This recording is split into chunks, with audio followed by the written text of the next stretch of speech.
Members, we have formed a quorum. I now call the meeting to order. Information paper issues in the last meeting. Yes, item number 1. The following letters, following papers have been sent to members. It's some joint letter signed by 5 members. I won't object to what the letter states, but much would depend on the views of other panels concerned. The Health Services Panel and Food Safety and Environmental Hygiene may have more time available, so please note that there is this joint letter. Next items for the next meeting. The next meeting will be rescheduled from the 13th of January to the 20th of January. It's also a Monday from 10:45 to 12:45. We would take up with the administration on the items that should be presented for discussion. Yes, Mr. AU Nok-hin. Oh, if there's nothing else, we should move on.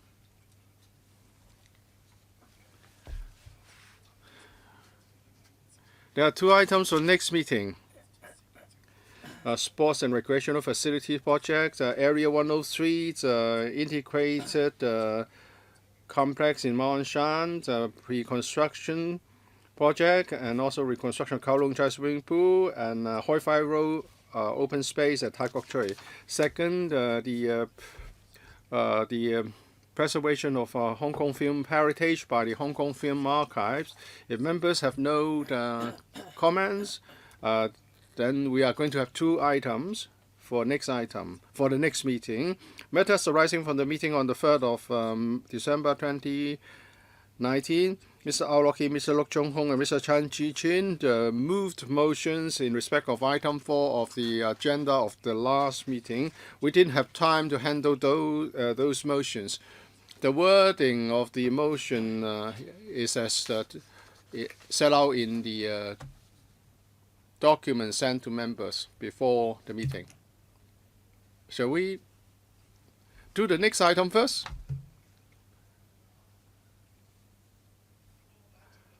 All right, let's deal with these motions at the end of the meeting, because all 3 of them are not with us now.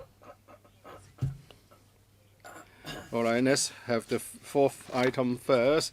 Pre-construction activities for the new facilities building of the Hong Kong Sports Institute.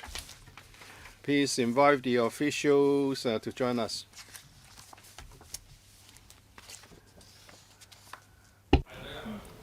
This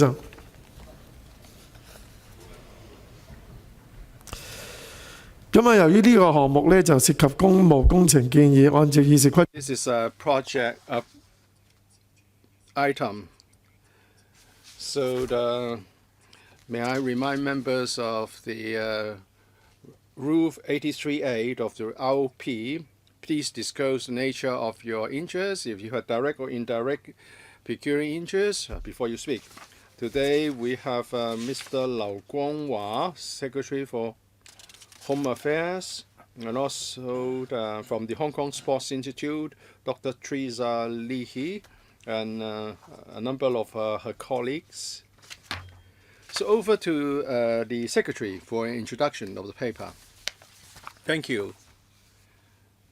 This is about the pre-construction of activities for the new facilities building of the Hong Kong Sports Institute. Hong Kong SI, as you're aware, is involved in elite athlete training, and in terms of number, we have seen the number almost doubled, and we need to provide accommodation, venues, facilities, and also sports science and relevant healthcare facilities. And our athletes have been doing quite well in the international arena, so we have to expand the facilities at the Hong Kong SI, and this paper sets out what we are going to do for under the pre-construction activities. I appeal to members for their support. And in this regard, I would like to ask Dr. Lee to also say something. Thank you, Chairman and members. I would like to quickly go over with you what we are going to cover under this project. The Hong Kong SI is the base for the elite athlete training. We have a duty to keep things under review and also to see if our services can meet the stakeholders' needs. In 2018, our chairman, Mr. Lam Tai Fai, met the NSAs to take a good look at the services that we were providing and also the latest international trend that we need to take on board and also what we should do for future development. This is what they told us first. They subscribe to the government's policy to increase the investment support for the sports development, especially training for elites. But we have more and more athletes, more and more sports covered. Our athletes are doing better and better. This is a happy problem, but then we suffer from a lack of sufficient facilities, including science and facilities and also the accommodation and training grounds. We suffer some shortage in those areas. And today we are presenting a proposal that in order to meet the stakeholders' needs, we are going to build within the Hong Kong SA a new facilities building, 8,900 square meters of end of FA, so that we can meet their needs, the needs of stakeholders. Our preliminary assessment is that we are going to have 1,400 square meters of columnless training hall, training venue, and also another 300 square meter training venue. They are multi-purpose because sports which have achieved a certain level of standard would be accommodated in Hong Kong SI. We need to provide some facilities that can be used for multiple purposes. And what is important is on the sports biomechanics center, we have to cover things such as sports science, nutrition, and psychological support. So this is a science facility. And also there will be a 40-room accommodation for sports, called sports residence, because we have to convert some rooms for visitors in the Hong Kong SI for our athletes. Because sports residence is an integral and important part of the training system. So I hope members can today express their support for our proposal. This is a timely opportunity because they are preparing for the coming Olympics and Paralympics. So if members can give us your support, it would be a great encouragement to these athletes. They would know that the government and this council have confidence in sports development and our athletes. Maybe I should pause here, Chairman. Our whole team is here to answer any questions that member may ask. Yes, we will now have the question session. 4 minutes, Q plus A. Ma Fong Kwok, please. And other members would include Ma Fong Kwok, Yong Lap Kyu, Jiang Wafeng, Leung Chi-chun, Jiang Wing-shen, and Xiu Ka-chun. That is the order. Ma Fong Kwok first. Thank you, Chair. Declaration of interest. I am a board member of the Sports Institute. And for the Sports Institute to have the HAB support in an extension of the facilities, I'm in full support of that. Apart from good achievements of Hong Kong athletes, but also sports is also very important for a sense of belonging for society at large. In Hong Kong today, there had been a lot of controversies and splits in the community. I want to see sports as a way out for the young people, and also it will bring on a sense of belonging to bring back together the community of Hong Kong. So this is how I see the value of sports. So I'm in full support of this project. In 2022 or 23, after the completion of the project, it is possible that right away the Sports Institute will need new facilities, because I do see in the past few years as a director of the SI, Sports Institute, I do see that there is more and more demand. And the more you invest in, the more achievements will come out of it. And we are still restricted by land supply and also in venue availability at the Hong Kong Sports Institute. And we are proposing to build multi-purpose venues instead of specialized venues. But in fact, certain sports do require very specialized venues.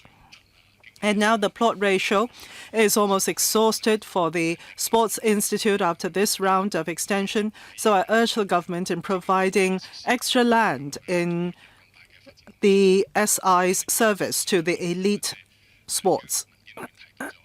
In the document, it mentions that the hostels at the Hong Kong SI will be converted, or rather the hostels will be converted and the rooms will be converted for the elite sportsmen use. But even so, if we convert all the rooms, all the guest residences for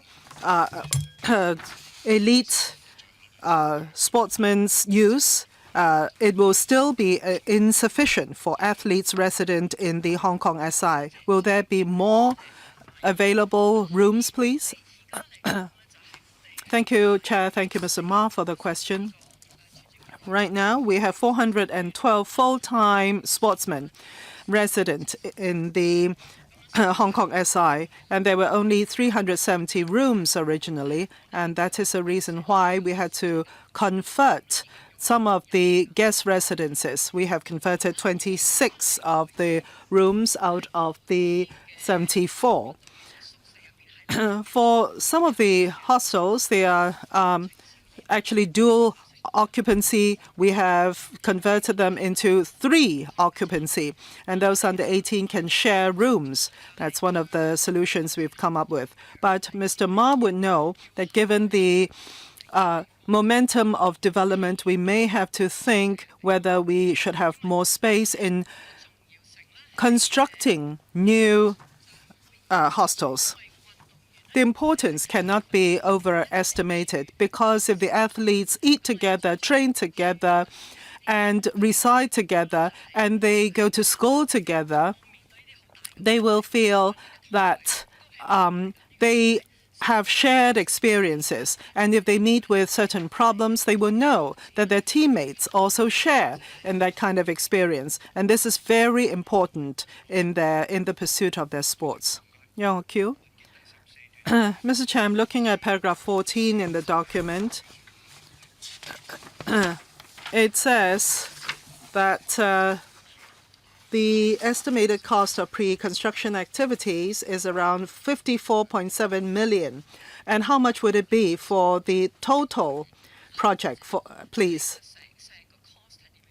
For the entire cost of the project, that would be 850 million or thereabouts.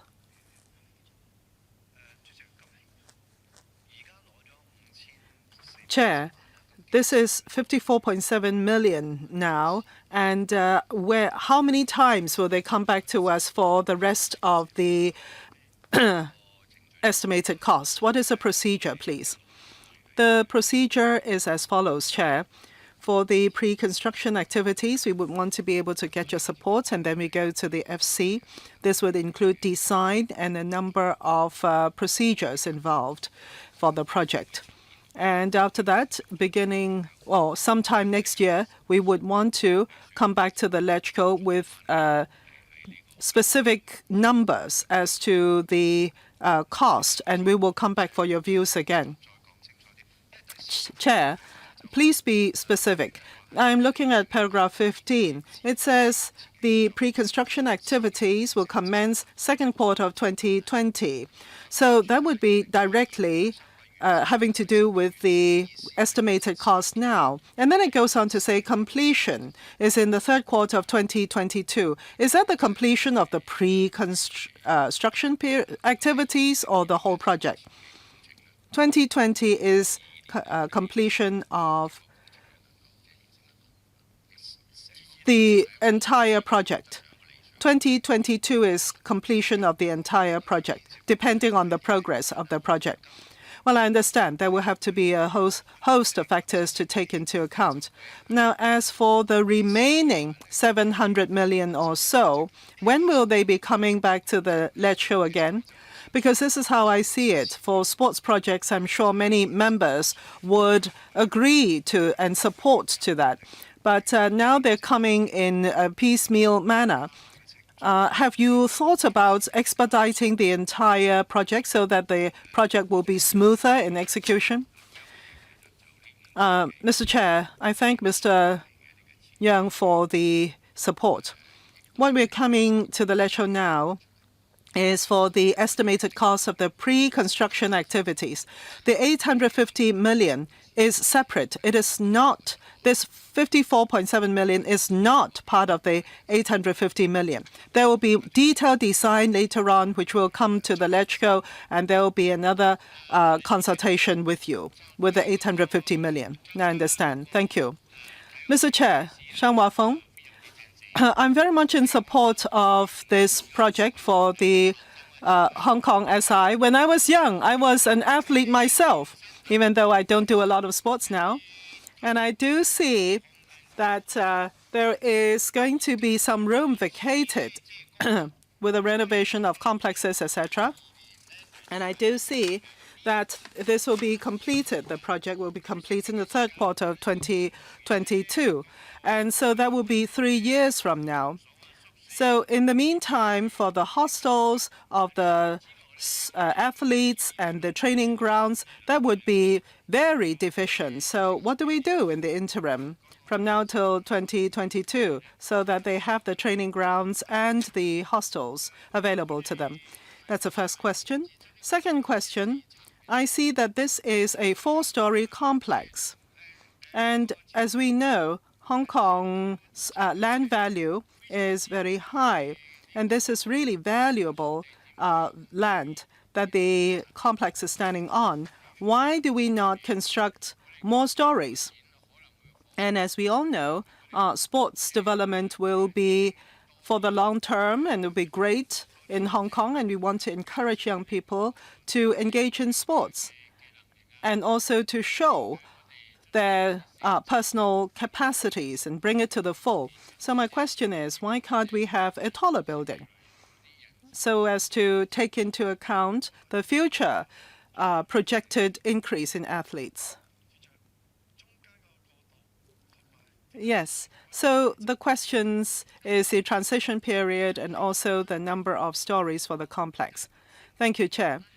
For the estimate, we know that for we can see that the present situation we can cater for, but not for a few years on. So what we want to do is to extend out our services, but at the same time not affect the training of the athletes. Of course, we want to see the completion of the project as soon as possible. As for your second question, why do we not make it a taller building? Well, perhaps when we come to detailed design, it may be different. But as far as we can see now, after looking at the complex, we see that surrounding it are 3-story high buildings. So we're thinking if the area, if it is wide enough and it is long enough, we don't need to make it overly tall because it may stick out like a sore thumb if it's overly tall in comparison to the surrounding. Because this looks very green, it looks appealing as a complex. And if we build a building, we want to be able to cater to the needs of the stakeholders for at least 10 to 15 years. But of course, we hear the view of the member and we can look at it again. Leung Chi-chung next. Thank you, Chair. I'm looking at the document and it talks about the extension. The main objective of the extension is twofold. First of all, concerning disabled athletes. And this year or last year, they had very good achievements, and we would want to provide more facilities to them. And secondly, it is about sports science and also sports medicine support. In these two areas, more facilities is needed. These are the two reasons. Now, looking at your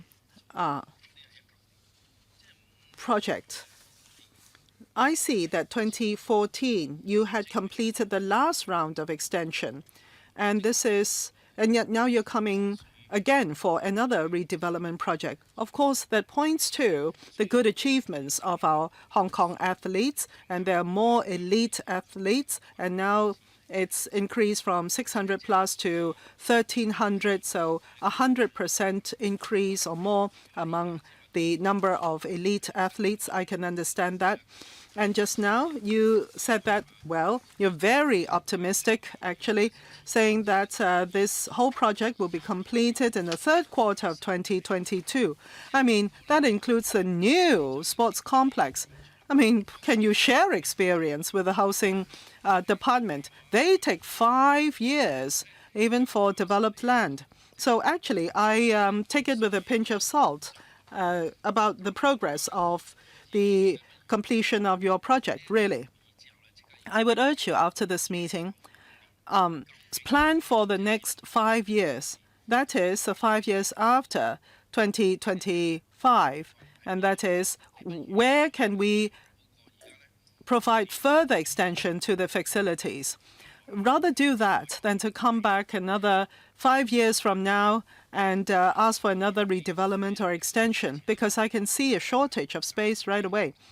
So on the one hand, I'm in support of the extension project so that we can have more elite athletes enjoy or use the facilities and also promote the development of sports in Hong Kong. And also for the next 10 years or further, what is the planning for sports in Hong Kong? If you can give us more specifics there. But of course, you've come to the lecture before. You already have a plan for elite sports development in Hong Kong, but the facilities are falling behind. So my question to you is, do you have a facilities plan for support of elite sports? Mr. Chair, and thank you.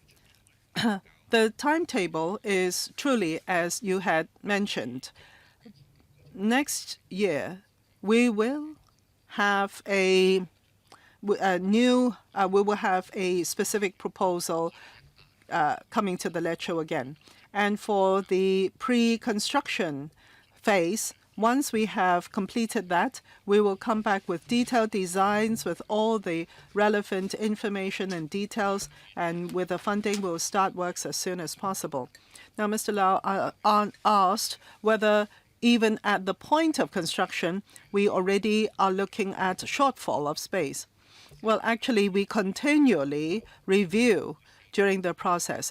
Once every 4 years, we have a review cycle. Right after the Olympics, actually, we will have a review. And next year, after the Olympic Games, we will have a comprehensive review again to see whether we need to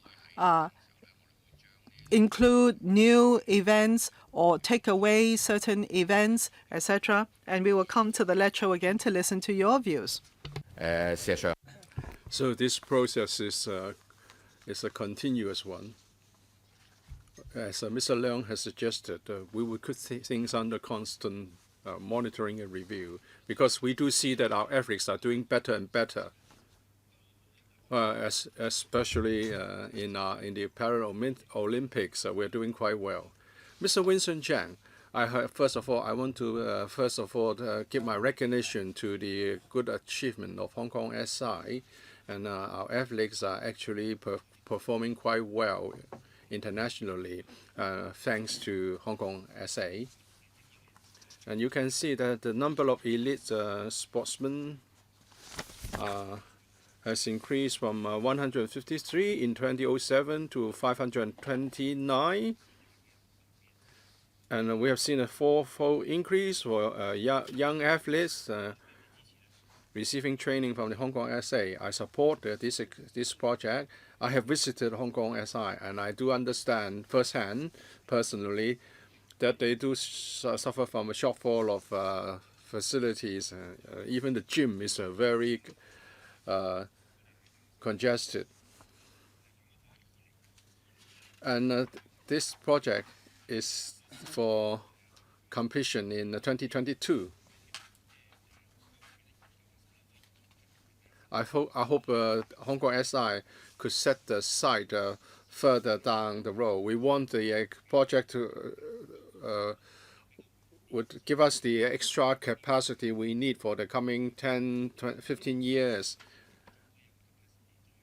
So is there any room for further increasing the budget of 800 million or so to give us a bigger capacity for facilities? And you know, sports is very much science now, and we are going to have a biomechanics center and a sport, a nutrition and monitoring center. We should have better facilities in this aspect, because training of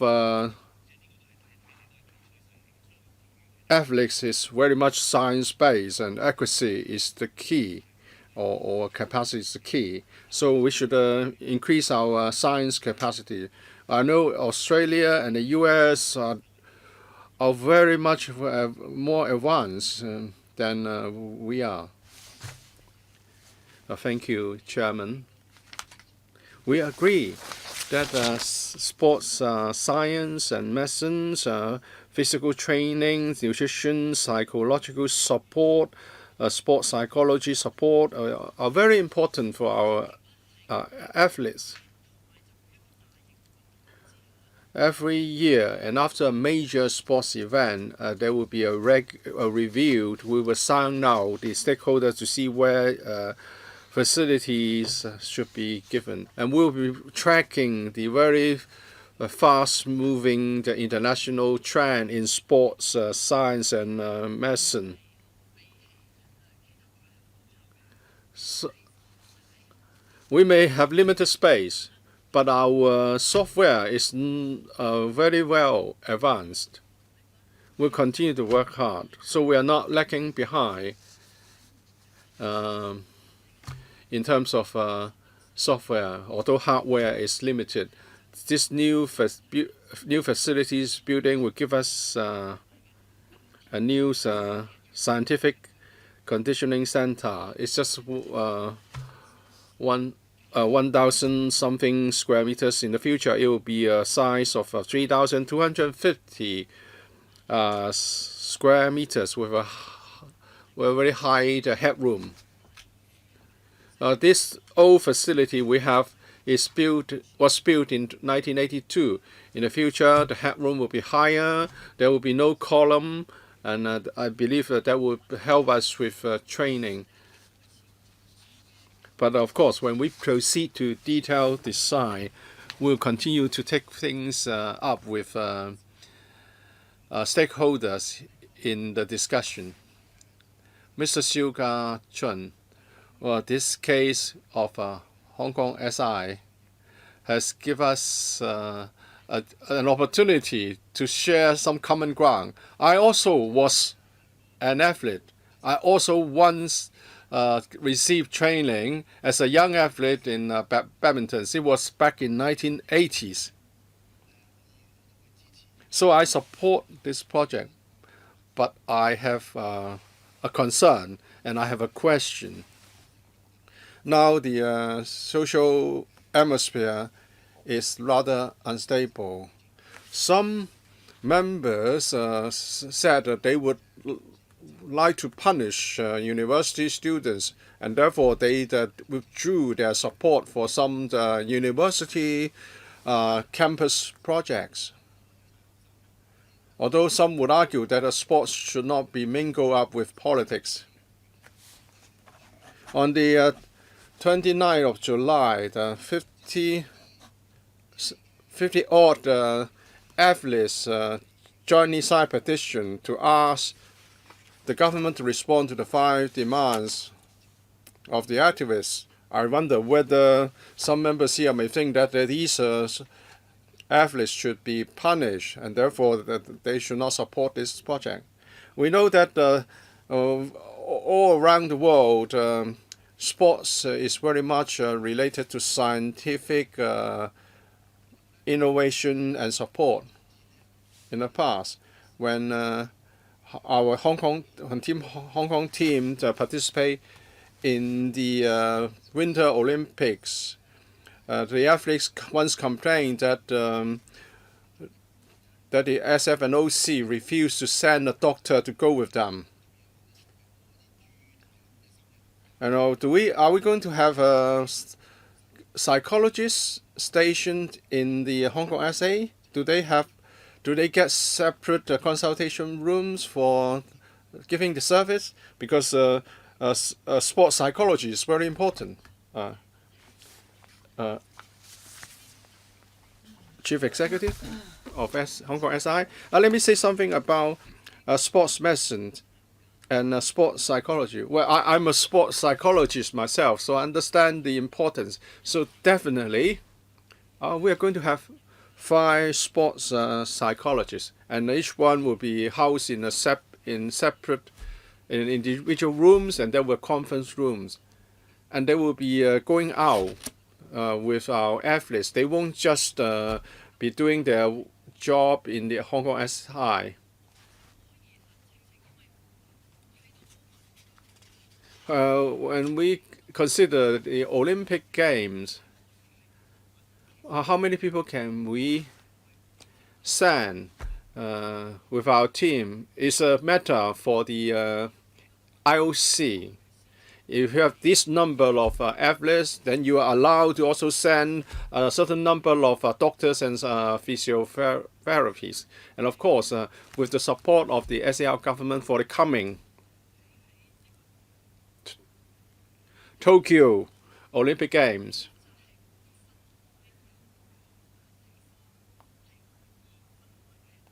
we'll get a separate location for the supporting teams, quite apart from what but close to what the athletes will be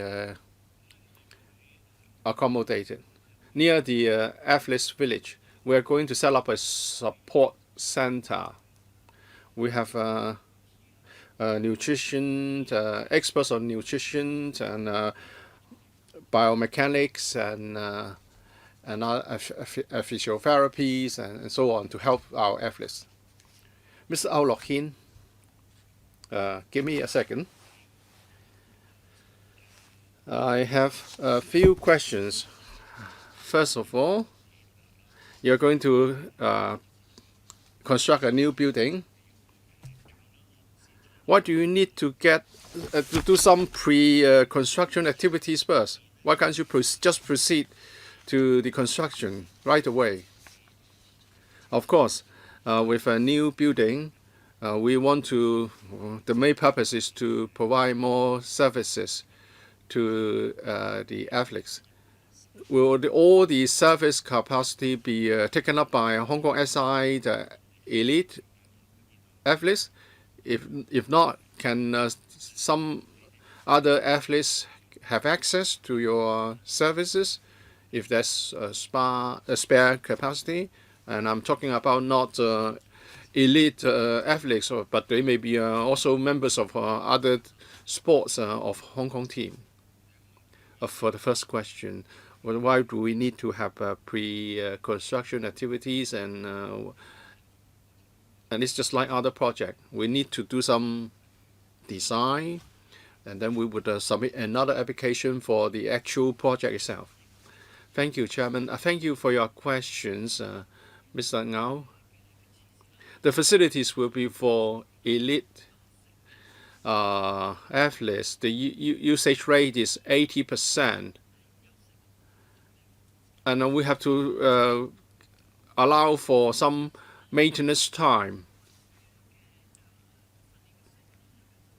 If the training needs continue to rise, then I'm afraid we don't have much capacity to cater for non-elite athletes unless they are willing to go to the center at midnight. For example, for Category A, apart from elite Category A sports, then apart from the elite athletes, we also provide services for the youth in the same stream. But we do have an open day for other athletes, and some engagement activities so that they can get a taste of what we are offering. So we welcome members. If you want to visit our facilities, you are much welcome. But we expect that the demand of will continue to grow, but we need to take care of the feeder system, so that will be catered for. Mr. Tony Chair, thank you, Chairman. The effort to promote elite sport by the government is supported by many members, but some concerns are concerned about the service capacity. The redevelopment was just completed 5 years ago in 2014, and now 5 years later, we need some new building now. So perhaps we should take a good look at the opportunities presented by the land within Hong Kong SI. I think it's better that we take a look comprehensively, and also the possibility of going underground. And also I see some at-grade parking and some greening, but with proper planning, you can have both purposes served.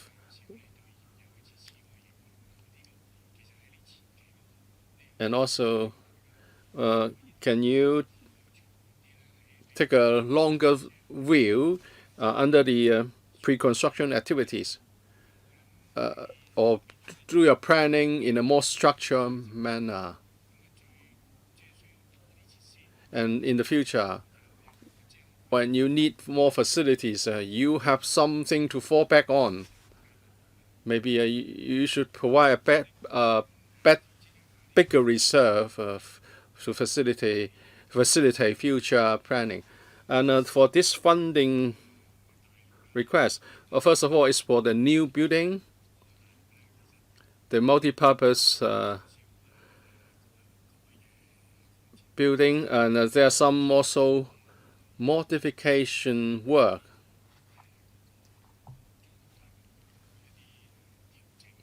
All these alteration and modifications covered by the $50 million? Thank you very much for the question, Chairman.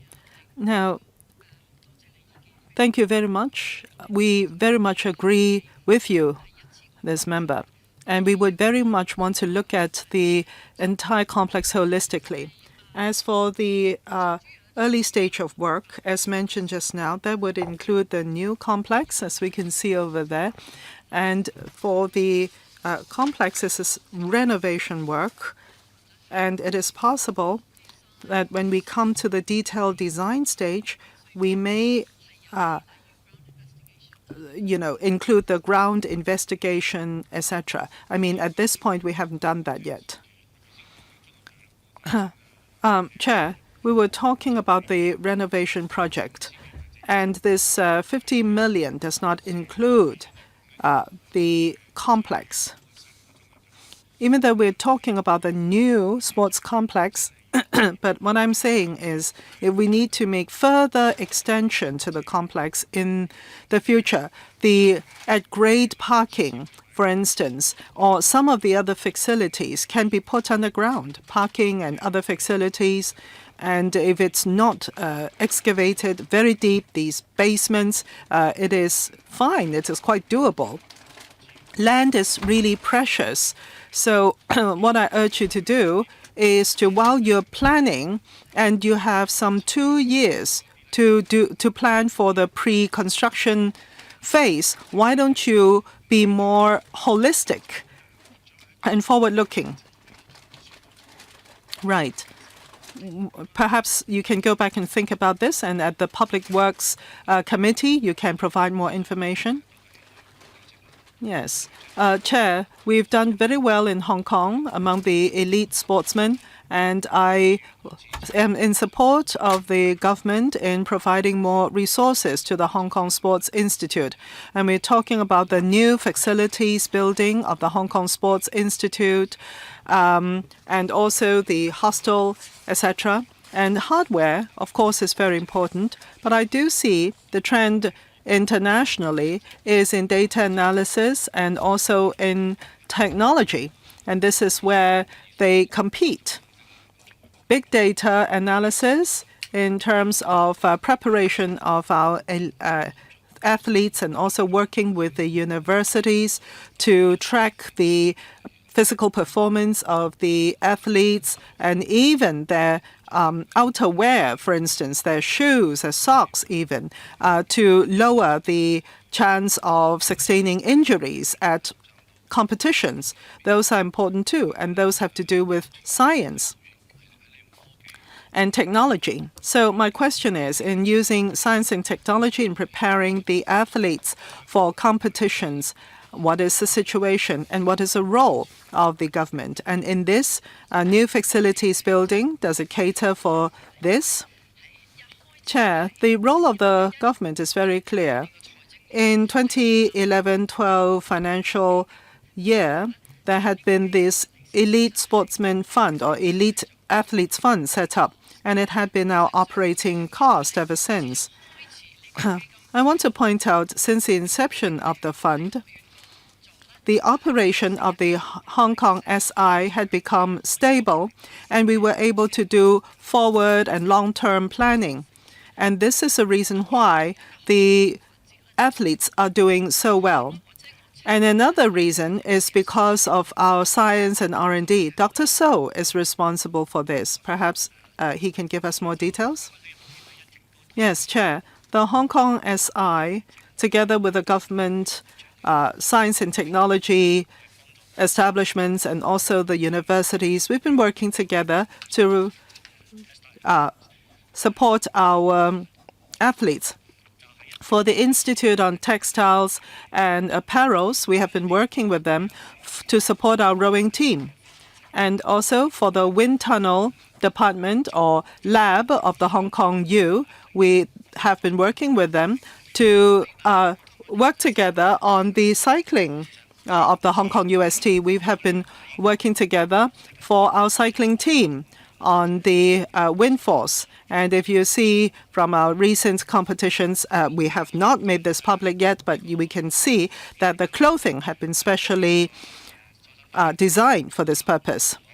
And also, we have also worked with the Technological Innovation Center to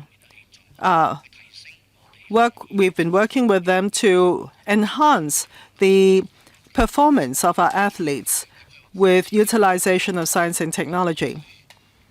Chair, there was another question for the new facilities building. Would it cater for these activities or this kind of work that you've talked about, so that software and hardware can work together? Well, Chair, of course we have to do that. We are doing that. We do not build a building for the sake of building a building. We, of course, have to incorporate the software. So if you look at the diagram there, we really have made it so that it is wide enough and columnless, and the headroom has to be high so that we can incorporate a lot of different activities, technological needs as well. We have incorporated those into the design. And because we have 3 agenda items, so we will not have a second round of questions. We close the question session here. Did you want to say something? Yes, I've heard a lot of members speak up, and you are all in support of this new facilities building. Yes, we are in support of that, and for the project to go to the Public Works panel. And we have another agenda item, and since the 3 members are here, AU Nok-hin, Chan Chi-chun, and Luk Chung-hong, we will be dealing with the motions that they have raised in the previous meeting, which we did not have time to handle at the previous meeting. All right, let us go through them now. And everybody's here. The 3 members are here. First of all, AU Nok-hin. AU Nok-hin, please. Chair, in order to promote the development of soccer or football in Hong Kong, and also to bring in stakeholders' participation under HAB and LCSD, we want to be able to set up a consultative committee for football with wide participation. All those in favor, please raise your hand. All right. 8 in support. Those who oppose this, please raise your hand. Those who oppose, none.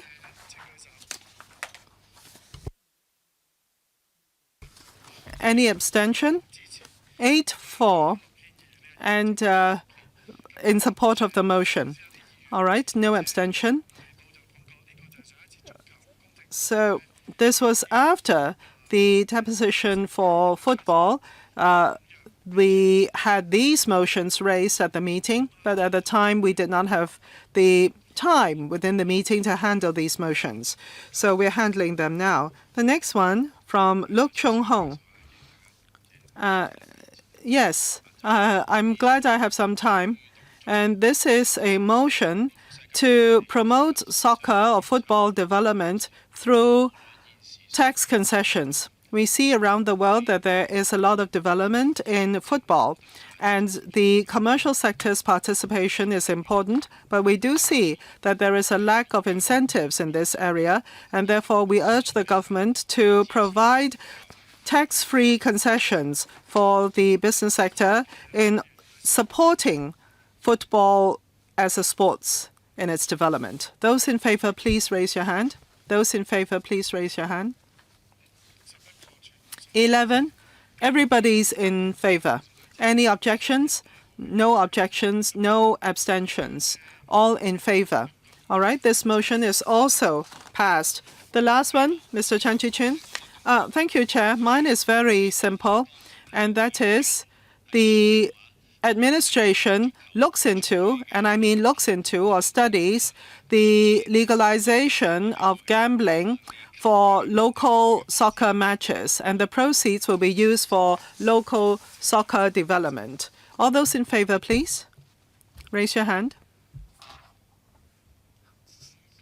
5 in favor. Those in objection, please. 1, 2, 3, 4, 5, 6. 6. Abstention, please. Any abstention? Because this motion is not supported by over half of the members, this is not passed. All right, we now go to the next agenda item, and that is the Sports and Recreation Facility Improvement Projects. 咁啊，呢個嘅議程咧就講緊就係有關。And this is about the capital works projects to improve pedestrian link and sports and recreation facilities in the Southern District, and also the provision of a heated pool at the Pao Yu Kong swimming pool complex in the Southern District.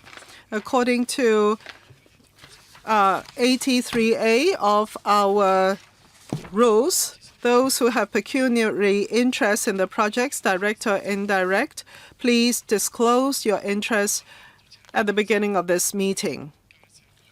Would you please bring us through the meeting? HAB.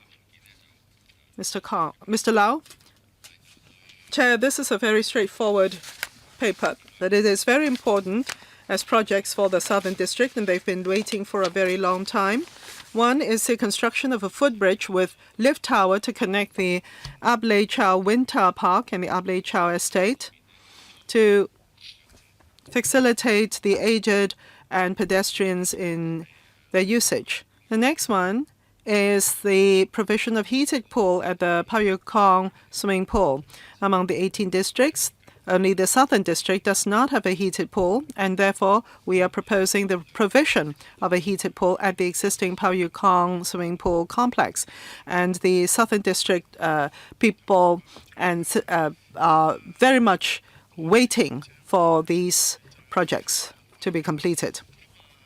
All right, members, there are a number of members who want to speak up, so 3 minutes each, including Q&A. Chang Wa-fong, Mo Man-chung, Ma Fung-kok, Kwok Wai-ching, Ngo Chang-sing, and Che Wai-sun.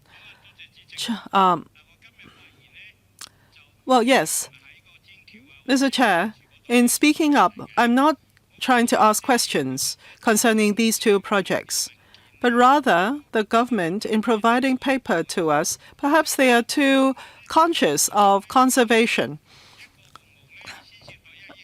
I mean, one is a $100 million project, the other is $300 million project, but they have used just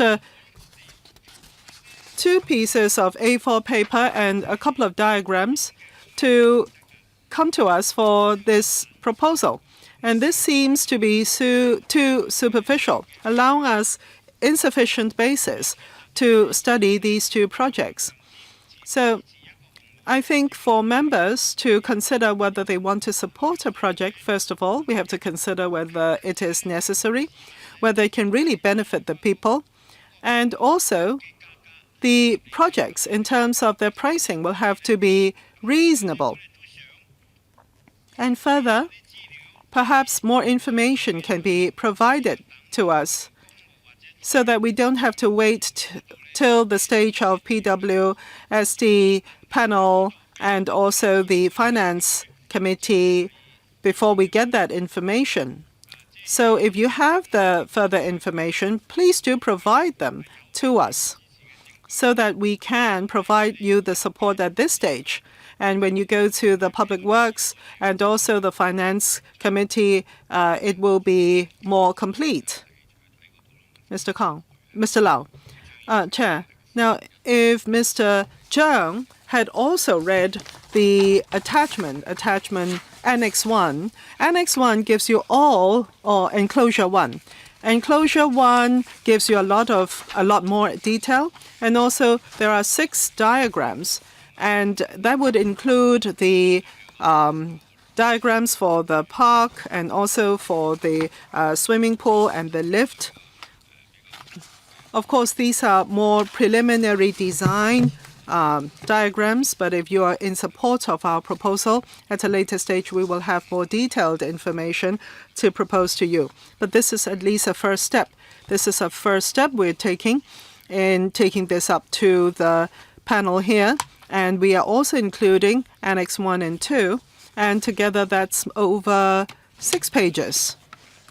So, Mr. Zheng, I draw your attention to enclosures 1 and also enclosure 2. And if you have any questions, we'd be happy to answer them. 灣正議員。 Ms. Claudia Mo, Chairman. I don't mind that this is a very brief paper, well, because the drawings are very detailed. Concerning the footbridge, linking the Ablay Wind Tower Park and Ablay Estate, footbridge with lift tower, that's of course welcome. There's a ramp leading to the park, and now you are going to provide a lift tower and a footbridge for access. Yeah.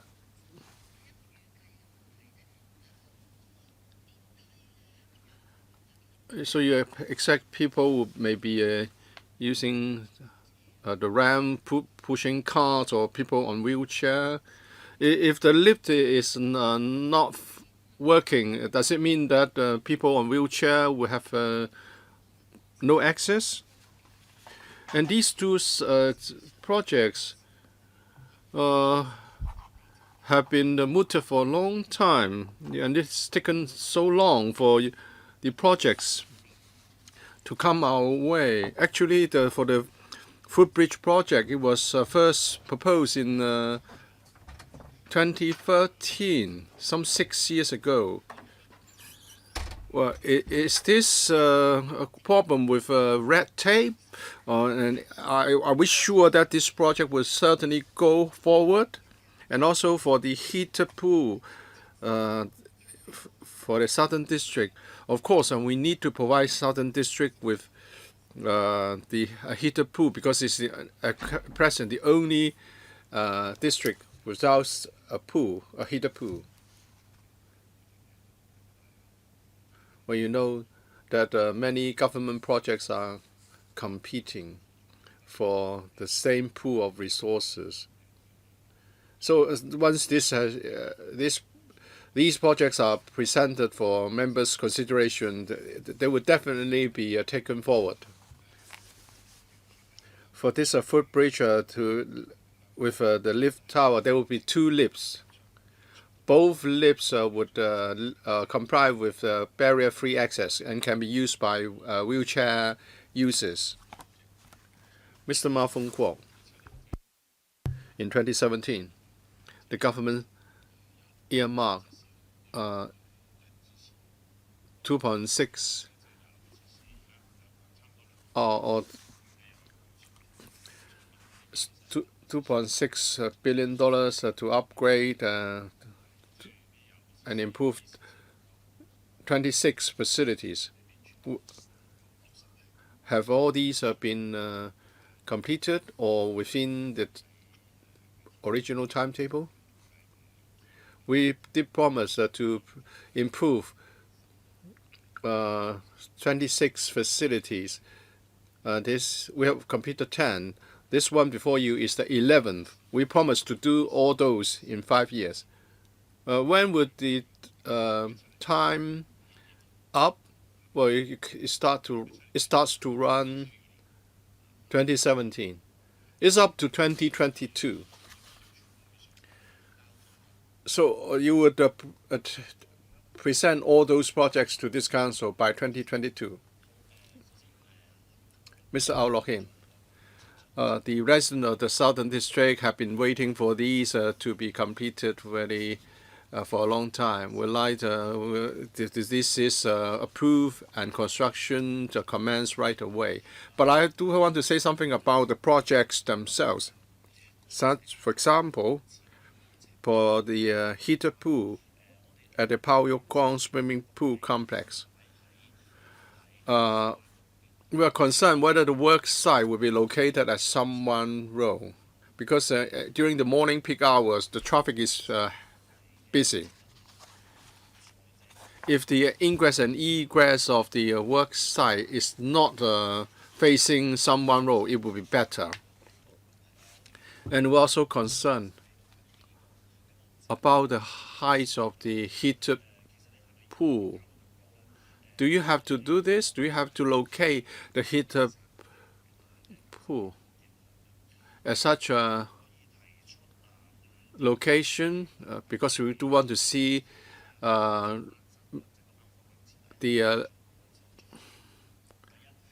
visual impact minimized, and also can the toilets be made available to residents who are not.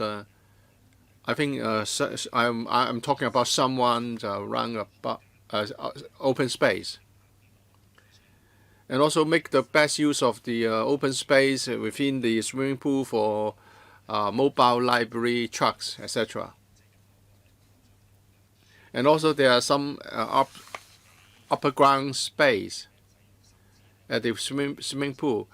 Can you make the space available, or you can even lease the space for district councillors? I think Mr. Lau understands that many district councillors need office space. And at the Parkong swimming pool complex, you have an information panel.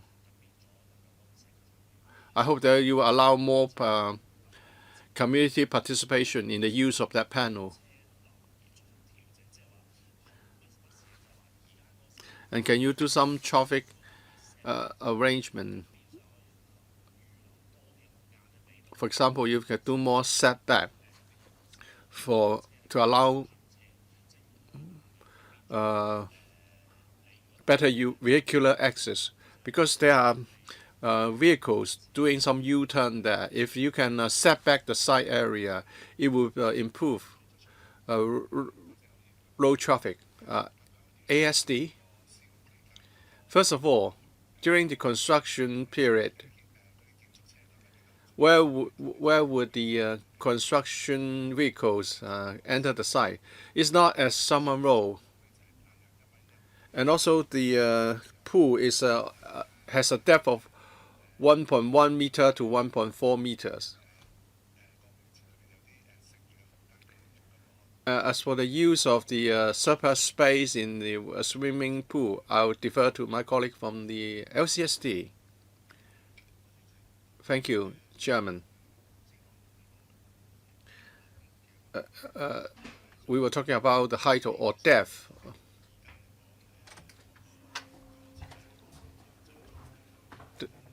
The design, the current design is basically not going to have any impact to the environment next to this swimming pool near the floating restaurant. We are going to have a few stories for car parks. There will not be any significant visual impact to the vicinity. As for other space for use, for example, allowing access to toilets, of course we can consider this. As for whether we can provide some setback at the front entrance for better vehicular traffic, we do have a boundary to take care of. So how much a setback can be provided at Parkong swimming pool? Well, we would consider this so that we can see if a setback can be provided to ease traffic. Well, you should look at the whether you need to such a deep pool. But there are people who have expressed concern. Perhaps you can provide supplementary information in writing after the meeting. Mr. Kwok Wai Keung, with regard to the lift tower for Wind Tower Park, well, it's been talked about for a long time. Let's go forward quickly. I've visited the Wind Tower Park many times during the festivities and events to mark the reunification of Hong Kong. It's very much welcome to have a footbridge with lift tower for better access to the park. As regards the Pao Yok Kong swimming pool, I was a resident of Southern District for 40 years and now have moved to Eastern District, and now they are talking about providing a heated pool. So that's that. But I welcome the idea to provide a heated pool.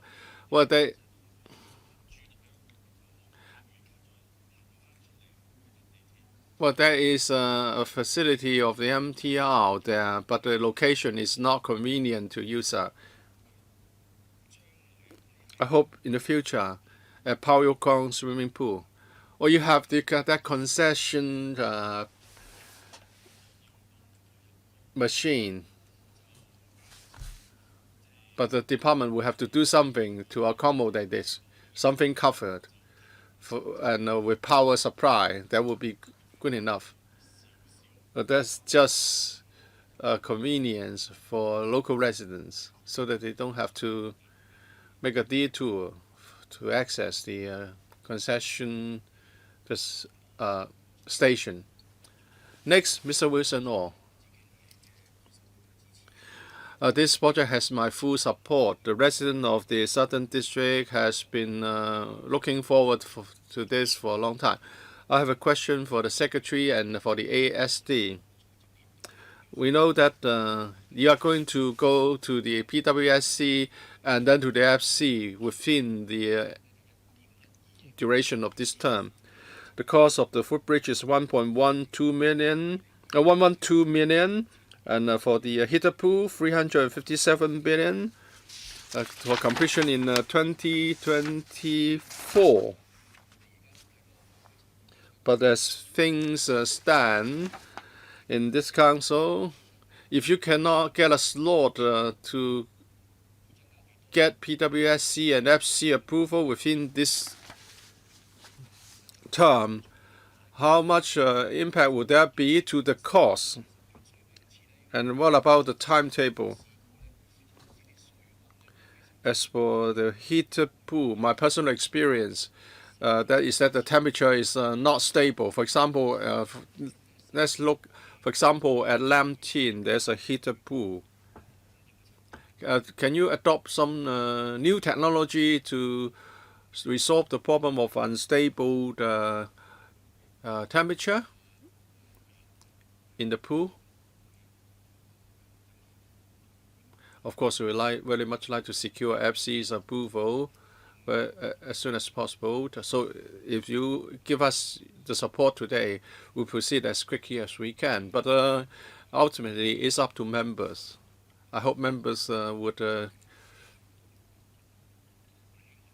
give us early approval. We certainly want to get the approval within this year. So for work to commence quickly. On the question of water temperature, we have some criteria. We want to maintain the temperature in the range of 26 to 28 degrees in winter. We'll look at how the water supply and the boiler system functions, and if necessary, we'll ask the EMSD to follow up on matters, on problems. Mr. Winston Chan, of course, in principle, we welcome more heated pools. But if we look at enclosure 2, and the cost is $357 million. It's quite costly because the Hong Kong SI, the facility that we talk about, costs us some 800 million only. So instead of a coverless pool with no heating, you are going to have a covered heated pool. So what are you going to spend the 350 million on? The one at Kuntong and Xiongwan, another one at Xiongwan are very good with some new features. But I don't see why it's so expensive to have this heated pool. How much did it cost for you to refurbish the one at Morse Park? 應該建築署定康文署。 Who will answer this question? Yes, the Architectural Services Department will answer this question. Thank you, Chair. There's 357 million. Apart from the heated pool, it also includes the changing room, the outer wall, and the lobby leading to the pool. We will be renovating those as well. The changing room and also the access leading to the pool from the changing room, these will be provided with heating. So it is not just for the pool itself, but rather these ancillary features related to the heated pool would be included in this 357 million. Mr. Chair, I'm still not happy. I mean, we're looking at 800 million for the Sports Institute for the entire building. And this is 357 million just for this heated pool and those features. Of course, we want heated pools for the people of Hong Kong, but the money has to be well spent. And the information here is too scanty. It just says that this will be a heated pool and it will be 357 million. That's what you say there. Mr. Chair, I agree that we should provide more information. That would be better. And at the Public Works panel, we will provide more detailed information. Yes, before that meeting, the Public Works panel meeting, please provide the information. And Mr. Chair had mentioned the comparison with Morse Park, etc., those swimming pools. If you can do some referencing, that would be good. Yes, Chair, I will not accept this paper. Noted. Mr. Chair, concerning the provision of heated pool and to add a cover to the Pao Yu Kong swimming pool, I am in support of this. From a labor point of view, the lifeguards have been saying that they are short-handed. In the past, there had been at swimming pools or beaches, they had to close because of the short supply of lifeguards. And if this is going to be a year-long operation for the heated pool, you will need more lifeguards. So would the government add more remuneration, add more establishment lifeguards, please? This is a related issue. And also about their when will you be able to recruit sufficient lifeguards? I mean, if you have a shortfall of lifeguards, even if you have the facilities, you'll not be able to operate it properly. Chair, concerning the heated pool at Pao Yu Kong swimming pool, yes, indeed, we need more lifeguards. And for the problem with lifeguards, the department had thought of different solutions to address that problem in the past years. And in the future, we will continue to step up with our efforts there. For example, in stepping up with our training courses so as to provide more incentives for young people who are interested in lifeguard career. And also, for instance, lower cost for licensing, etc. We are coming up with different solutions. Well, Chair, actually, the Association of Lifeguards have said this many times. It is also about remuneration, they said, because if you need all those professional skills and exams for them to pass, they would think, why don't we actually go for fire services or some other disciplinary services? So that is something that you should pursue. Mr. Chair, actually, we are pursuing in a number of ways how we can increase lifeguards. As to the number of positions for government lifeguards, at present, the department does not have a concrete proposal in that regard yet. They have also looked into whether they can, on the one hand, employ lifeguards who can at the same time be taking up other work as well. So we're looking at a basket of possible solutions. All right, Chen Chi-chun. Chair, we of course do not want there to be a shortfall or lack of supply of lifeguards, and therefore the pool will have to close down even though it's provided with heating, or some of the subsidiary pools have to close because of that. Of course, we don't want to see that. Now, as for temperature, I have received complaints from the citizens saying that the pools are too cold, but we have heard that this will be kept at 26 to 28 degrees Celsius. We hope that the water will be kept at that stable temperature. Otherwise, it will be forbidding for swimmers. I would like to know what technology or system you're using for the heated pool and what conservation technology will you be employing. And also it says that in the toilet and the changing room, they will be heated, and also the access way from the changing room to the pool, it will be heated as well. So what is the temperature for these heated areas, and is it heated right now even? Buildings Department, please. Mr. Chair, for the water heating, it comes from 3 sources. The boiler, the water pump, and also we have some photovoltaic solar energy heated water as well. Through these 3 sources, we want to keep the water at a stable temperature. As for the access from the changing room to the pool, the heating there will be at a temperature slightly higher than the water temperature. Chair, is it this for all heated pools there would be such heating, or is this only applicable to new pools? Mr. Chair, that depends on the age of the heated pool. For the earlier pools, they would not have such heating, and we will be looking at improvements for these pools as well. We do hope that the temperature can be upheld and you commit to a stable, warm temperature. All right, please go back and look into that. If there are no further questions, we will end the session for this item here. I hear most of you members are in support of this project, that it will be forwarded to the Public Works panel.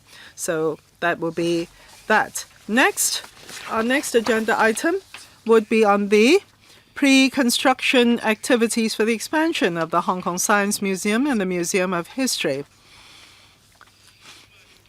And the administration will be coming into the room.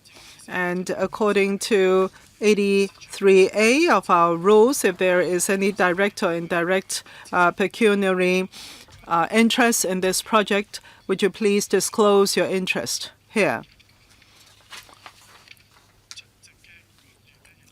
And the administration would include Mr. Lau again. Mr. Lau is sitting through all 3 items. And then we have Mr. Leung Wing Kwong of the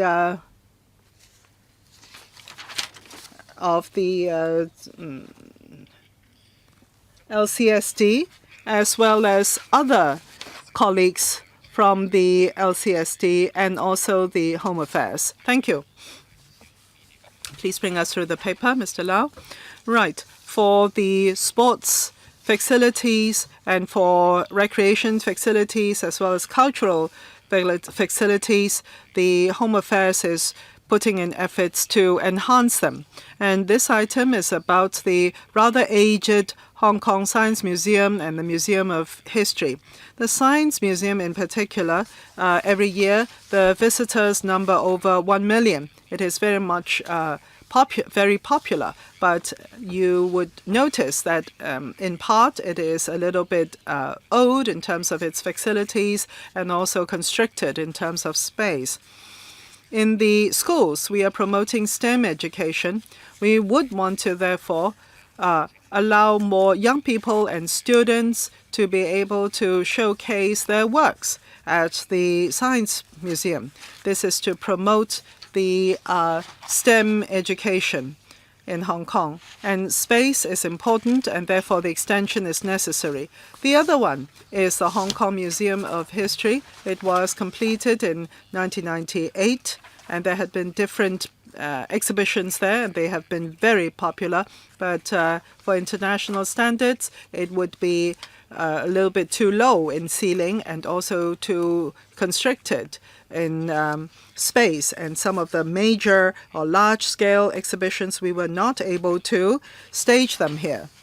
If you can look at the diagram, in the nearby space of the museums, we want to provide extensions. So we are coming here to this meeting for the pre-construction activities for the expansion of the museums.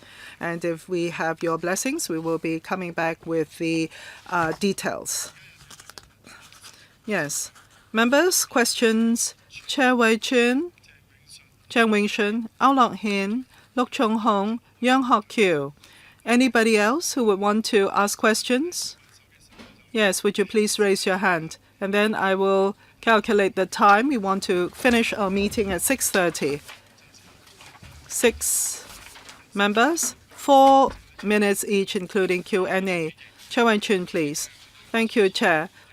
I would want to support the government in forwarding the expansion of the 2 museums to the Public Works panel.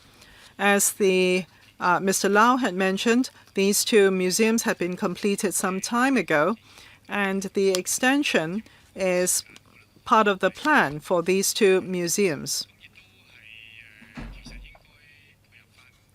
And indeed, we should look at the Hong Kong position as an international metropolis. These facilities should definitely be enhanced in step with that. And actually, in the previous meeting of this panel, we have discussed the Science Museum and the Museum of History in terms of expansion or development of their visitor base. In the financial year 2019 to 20, there was a 5-year plan for the Science Museum, for the different exhibit halls, and the exhibit halls were to be updated and renewed. My question is, your proposal right now, does it include or not include the renovation or renewal of these exhibition halls, please? And further, with this 5-year plan, I would like to know from you a little bit more about the plans. I would like to know about your existing renewal plans, apart from these new ones that you're coming to the meeting here, in particular with connection to developing the visitor base. LCST, Mr. Lau. Thank you very much, Chair and Mr. Chair, for the questions. Indeed, for the Science Museum in the next few years, we will be updating some of our existing exhibitions. There is a globe exhibition hall and the ancient living beings hall. They will be completed in the renovation next year and the year after, and they will be open to the public. The other exhibition halls will also be renewed, and that would include the transport and also the household science and food science exhibition halls. These exhibition halls will be completed in 2023 and 2024, completed and opened in phases. Apart from these exhibition halls, we also have some other halls in which the exhibits will be updated and renewed, and that would be for the sound and light exhibit halls and also others. Through this kind of renewal work, we want to be able to attract more visitors. As for the existing proposal in front of you concerning the extension of the Hong Kong Science Museum, that is to increase the floor size of the museum significantly and also to improve the accessibility and also traffic as well. Chair, concerning the renewal of the exhibition halls, I remember it was for a price of 400 million or 450 million. That comes under another item of works. Is that true? Correct, Mr. Chair. So would that tie in with your expansion project? I just don't want to have piecemeal truncated projects. Mr. Winston Chang, the Science Museum and the Museum of History are very important to Hong Kong. We know that the science museums facilities are very old now. But the Science Museum is important. We need to know science better. And equally, Museum of History is important. I just seen these drawings. And again, there is insufficient information in the paper. I want to know more about the design for the new project. There are many museums which are not designed in the traditional way. I visited the Science Museum in San Francisco. The design is very different from the traditional one. So I expected that the information would be much more detailed than this, and I'm disappointed. I hope we can get something more than drawings. You know, the Hong Kong SI Sports Institute gave us much more information. For example, I cannot tell what's included under the term gallery and present. Tsim Sha Tsui East is sort of a remote from the busy areas. There's only just one footbridge for access from Tsim Sha Tsui. Can more be done to allow people to go to the museums? For example, can you improve the footbridge at Chatham Road South and to attract visitors? I hope I want to tell Mr. Chang that this project is about the pre-construction activities, not a project for the construction of the two museums. The details will come in the next stage. There's some conceptual information in the paper. If Mr. Chang thinks this is not adequate, well, when we complete the detailed design, we'll come back to brief members. It's not all we are going to do for the two museums. On accessibility, its location is not very easy to access. So perhaps in the design, we should look at improving the accessibility. I would refer your comments to the relevant departments. I want to make 3 points. For the expansion project, you are going to have a bookshop and souvenir shop. There's a souvenir shop at the science museum. I seldom see people buying souvenirs there. Can you do something to make the souvenirs more attractive? Is the government going to run the restaurant or the souvenir shop itself, or are you going to ask a contractor to do it? You are going to have new exhibitions, right? 5 exhibition galleries were renovated in 2018, but we don't see any more new exhibition. You are going to have some popular science exhibition. Maybe you can cooperate with some universities for new permanent exhibition. And lastly, well, maybe it's a side issue.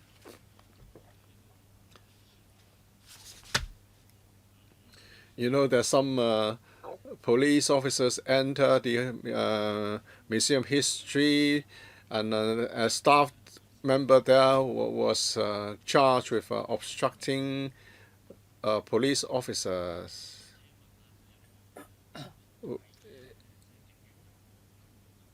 And also there's an exhibition on ancient Afghanistan, and the exhibition had to be suspended because they were concerned that the police officers would enter the venue. We welcome suggestions from members and also from the general public. As for the shops, so whether we are going to run those ourselves or to outsource the services, well, we still have time to consider the way the approach to be adopted. On cooperation with universities, well, we have an expert panel, and through which we can consider the suggestions from universities and other stakeholders. As for the Afghanistan exhibition, it has been suspended due to safety considerations. We do hope to reopen the exhibition in due course. It's said that the Afghan authorities are concerned about reopening the exhibition. Well, we have talked to them. When things are considered safe, we were going to put the exhibition back. We need to talk to them, because the exhibition period will last until next year. I don't know whether the report is true or not. It said that the Afghan authorities are concerned that some police officers would enter the exhibition gallery. Well, I have to say that the SAR officials are not really competent. Well, they talk about certain incidents, and you are not able to set out the true picture. If there's no turmoil, there will be no threat to the exhibition. That's why it's very difficult to stop the violence. But I think that the officials should be able to state the government's due position. All right, returning to the expansion project, I am a visitor, a user. Annually, I will be leading. I will taking some children and some residents of my constituency to visit.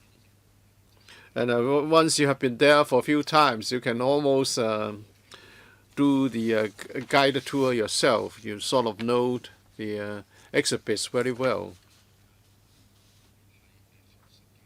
I think the education sector, the academia, and local organizations or parent organizations and other stakeholders would be recruited to join the focus groups so as to allow or facilitate the diversification of the exhibitions. Would there be focus groups in this design process? Director, in doing the design, we'll listen to local communities.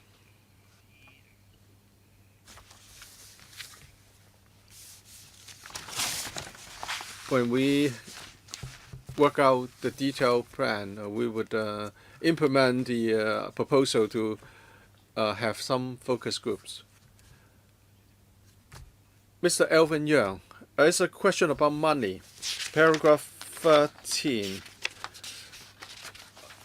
$72.8 million for pre-construction activities. What about the cost of the entire project?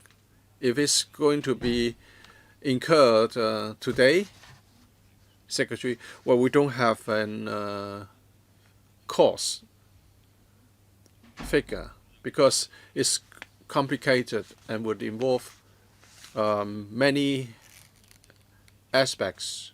So what we can say now is that the pre-construction activities will cost $72.8 million. We'll come back when we have more details. The design and site investigation will be completed in the fourth quarter of 2022. When will the project itself be completed? I'll defer to the director. I think it's about 2030. The entire project will be completed and available for users. The idea of the project is to use the open space for future exhibition venues. Or would you compensate the loss of open space either indoor or through other means? Some 40% of the space will be for open space. In the future, we were going to maintain a comparable ratio for recreational open space. And we can also put some exhibits there. This is also one possibility to consider. Chairman, we still have some time. So we are talking about this space, which will be used for the exhibition venues. Where can we have similar open space for public enjoyment in the future? Do we have a drawing that can assist us?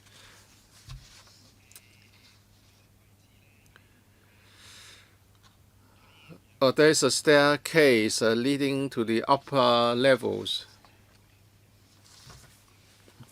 And there will be 2 stories. And then on the top, there will be more space for both exhibitions and open space.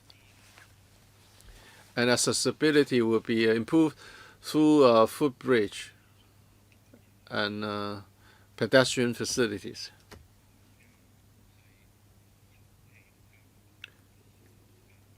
I was talking about public open space.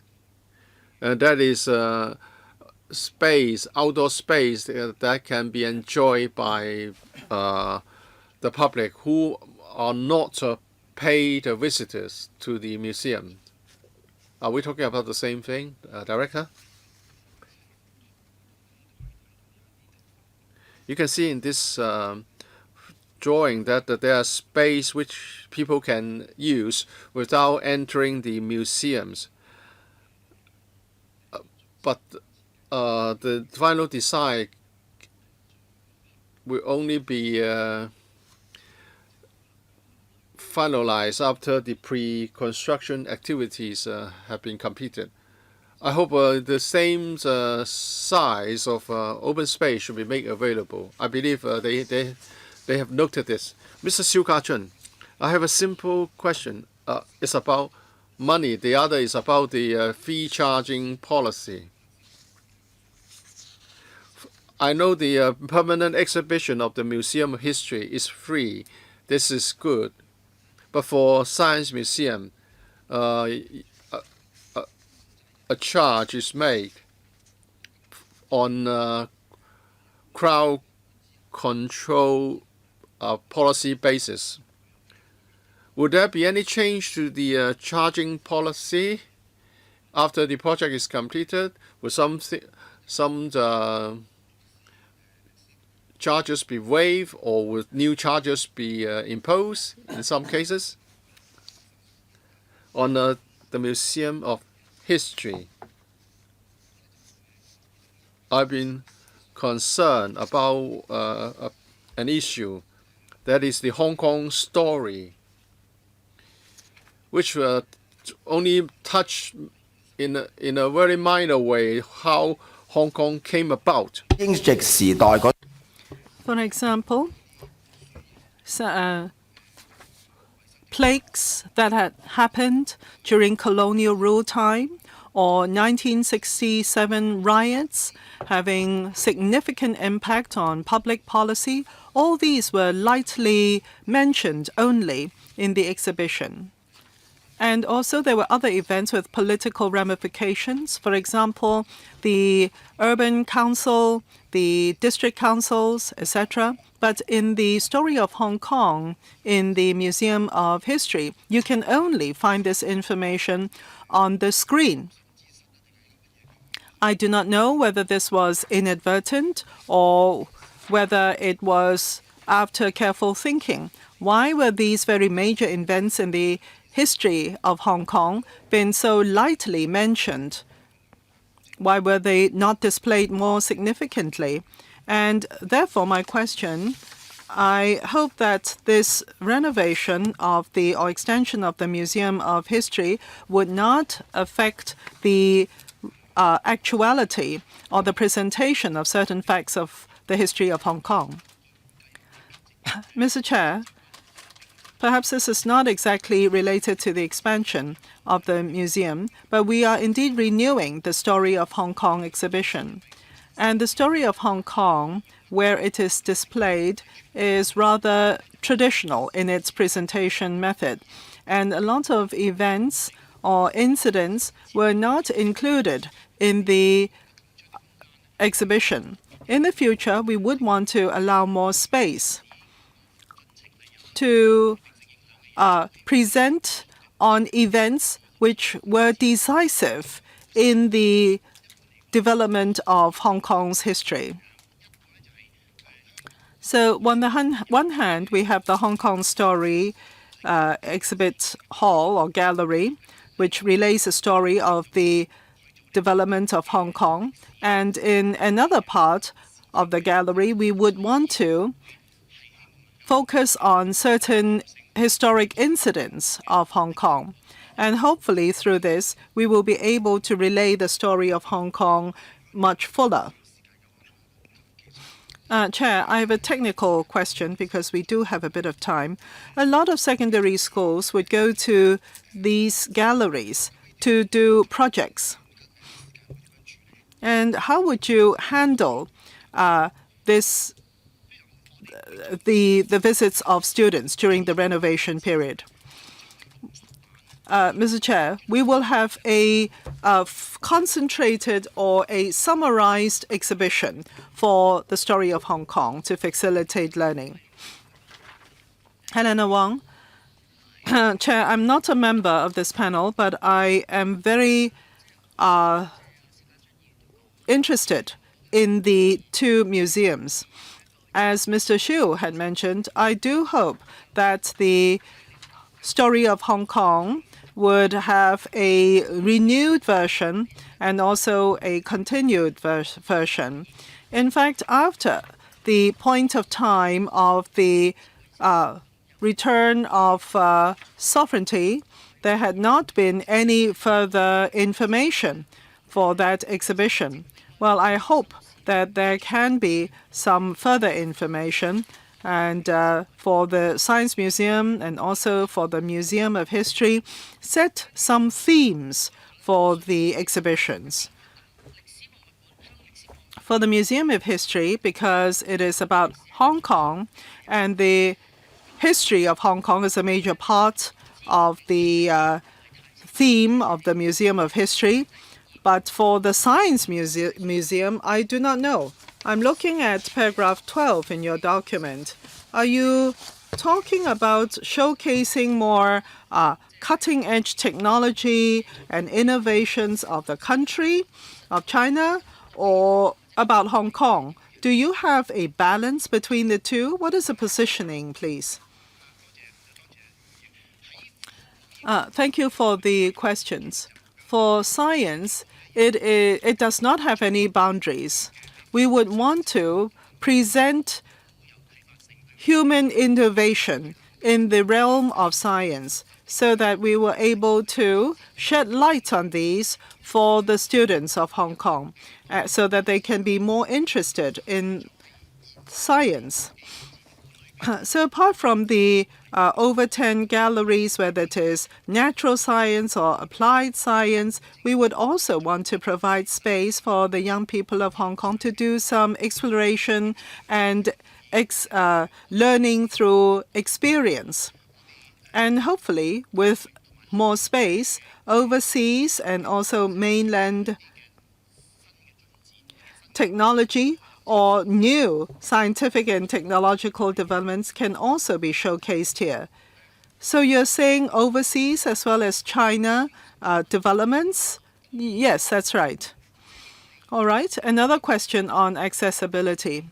Granville Road, how can it connect up to the Science Museum? That's important. And also for Polytechnic University, we're talking about security in the campus, closing the gates, so that public cannot access the campus. But that is problematic because passengers going via the rail will have to go through the Polytechnic University's campus before going into the Science Museum. I hope in the future it will not be the case where people without campus ID will not be able to go through the Polytechnic campus, because this will not be conducive to accessibility. If people have to go roundabout before going to the Science Museum or the History Museum, that would not be good. I hope you'll pay attention to that. Perhaps you can give us an answer as to what your thinking at present is. Chair, I've received Ms. Wang's question, and a couple of members have also asked similar questions on accessibility. We have invested so much, and what is the accessibility from the university, from the train station, and from central Tsim Sha Tsui? I have committed that this will be relayed to the relevant departments for further consideration. Chair, there's another question concerning car parking. Yes. With the extension, there will be more public car parks. How many will there be in total in the future, please? For car parks, there are a lot of car parks in the surrounding vicinity. We've done a transport study and traffic study. There are over 1,000 parking metered car park spaces. And there are some 20 to 30 car park spaces available, and therefore we're not adding more car park spaces with the extension project. But for coaches and, for example, for NGOs which want to come to the museums, we would want to provide car park spaces for them. So there'll be a few dozen such car park spaces available to them. So these are commercial car parks? No, not commercial car parks, but functional car parks rather. Yip Kim Yuen, this is a pre-construction project. Whether it is pre-construction or future, my question is about noise. Would that affect visitors in their visit to the museums, please, during the construction period? A second question for the Science Museum. I'm not myself a scientist, so I dare not say much, but I hear from my friends who are more learned in this area, they commenting that the Science Museum is a little bit backwards and dated, not catching up with international trends. Now, we're talking about an extension to the museum. On the one hand, it will provide more space to the museum, but at the same time, would it also resolve this problem of the museum? First of all, we have to establish that there is indeed such a problem. And secondly, why the problem? Is it because of lack of space, because of management, or because of other issues? And hopefully, with this project, we'll be able to provide more space. And would that allow our science museum to be more updated and people can learn a lot and in a science museum that marches on with the times? Chair, it is a very accurate observation of Mr. Yip's. Apart from hardware, we also want to, with this extension, be able to include a lot of different exhibitions. And also in terms of software update, it is important too. So therefore, we have proposed that we will have under LCST a popularization of science committee to be set up. So there will be this promotion committee set up for sciences, which will be liaising with the schools, and in the future, students' exhibits, that is, students' works, will also be exhibited in the Science Museum. This is not so at the moment. It is lacking. So with the university support and with the scientific arena support, there will be more popularization of science in Hong Kong through the Science Museum. And what about noise impact, please? Chair, because the design is not finalized yet, but for any design, in particular where there is extension work in an existing building, we will definitely be taking into account noise impact during the time of works. And even before commencement of works, the contractor will have to provide proposals to us on noise impact for our approval. Chair, follow up. Just to follow up on the question concerning whether the exhibitions and the galleries will be in step with the times. This is beyond promotion, really. I mentioned just now, perhaps space is a constriction. And if people cannot even turn around, the visitors, how can you add more exhibits? But that's one. And what about management, for instance? Are we able to showcase the latest technology and make them into exhibitions? Perhaps this is very complicated. Are we able to find experts to do so? Yes. Assistant Secretary. Thank you, Ms. Yip, for the question. Yes, there are spatial restrictions, in particular for the exhibits which require space. The existing Science Museum is 30 years old, and it is lacking in that regard. As for software, in the past few years, our colleagues have been updating individual exhibitions. But if it is done within the same space and position, perhaps people don't notice the changes and the updating. As mentioned by Mr. Lau just now, for 2023 to 24, there will be 5 to 6 new exhibitions put into place. And compared to the over 10 galleries, of course, we are not changing all the exhibits in all the galleries, so people need to notice that there are changes. And also, there is a fate, so-called, for the museums, and that is once every 10 to 15 years, the exhibits will have to be replaced because of the advance in science. So our colleagues are definitely working with the industry and with the university who have the latest about science development to put these elements into the exhibitions. We close the discussion here. This item will be sent to the Public Works Department panel. There being no AOB, we thank colleagues and members of the administration for coming to the meeting. We close the meeting. Thank you.